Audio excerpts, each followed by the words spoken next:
Shooters in 2017. Which one should you get? The answer is whatever fits your preference. Wow, what a shitty fucking answer. I mean, I have the gall to ask a semi-serious question and then I basically tell everyone, hey, it's up to you and your dreams. Yeah, fuck that noise. This is mostly me hating games almost as much as I hate myself. Okay, for this we got Destiny 2, Call of Duty World War II, Battlefront 2, and a few others. I'm also going to include some games that are still getting updates to this year, which includes Battlefield 1 and Rainbow Six Siege. Hey, now wait a minute. These are all multiplayer games. Discrimination! Yeah, shut the fuck up, other me. I don't give a fuck about Wolfenstein or Get Even. Do you want single player shooters? IGN probably gave them an 11 out of 10. But these games I have extended time on, so I can give my opinion on them. Limited opinions, of course, because I'm not going to be making a damn movie no one wants to watch. So let's start off with the obvious one, Call of Duty. It didn't return to form and gunplay feels different from older games like Black Ops 2, and I went back and played them to make sure that it wasn't just me. And that's because World War II feels better.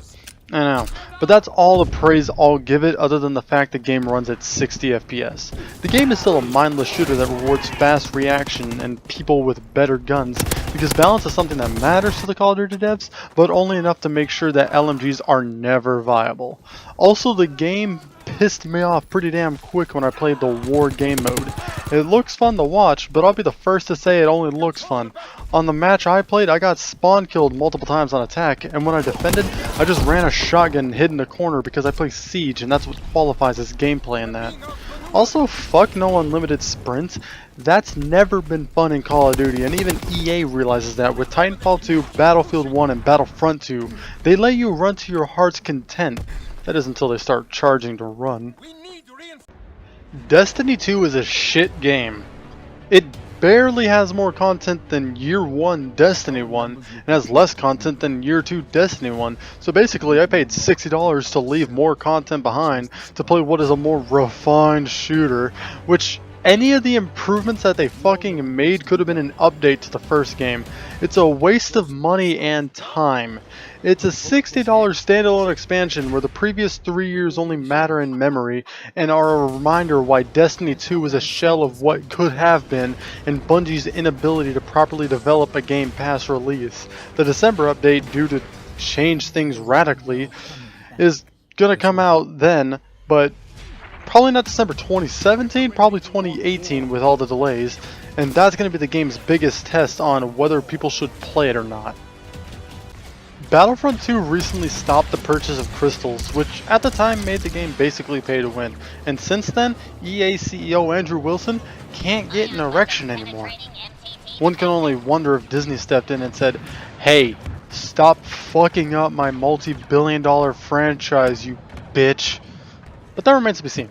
It's still a fun game to play, and the gameplay has never been the issue, but its progression is still locked behind random loot box drops, so good luck getting a level 5 in the heavy class by the end of the year. And I already made a video about Battlefront 2, so talking about it again only gives me a migraine, and I can't even get joy out of EA losing money.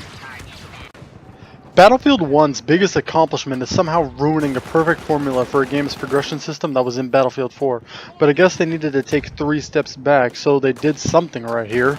The math. Front Lines is a total fuckfest, Operations is a slaughter, and Conquest remains the only good mode 7 Battlefields in a row. It also fucked up the premium schedule of 4 DLCs in a year to 4 DLCs over 18 months. Though I'm fine with it so far, and the French and Russian DLCs are fucking amazing. And Battlefield 1 remains the only game that gives me PTSD from playing with a headset on because fucking hell, the bombs are actually disorienting when they hit you. Rainbow Six Siege is a perfect game. Excellent balance. No way! No way! No way! Oh, frick, man! 0 netcode issues. Let me just go. I'm kind of tired of waiting.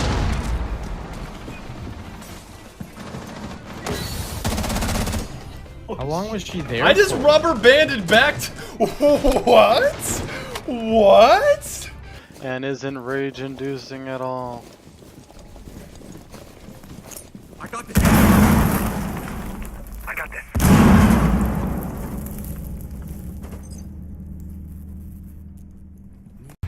Honorable mentions include The Division, because Ubisoft refuses to let that die. It's due to get a PvE map expansion and a revamp of the current DLC Underground, so that might be fun. Titanfall 2 isn't getting content updates anymore really, mostly just some patches here and there to fix some stuff, but it sets the bar for how to have microtransactions in a game and not be annoying. It also helps that the gameplay is hands down the best of any FPS that came out in 2016. Speaking of games that came out in 2016 and are still getting updates, Fuck Overwatch!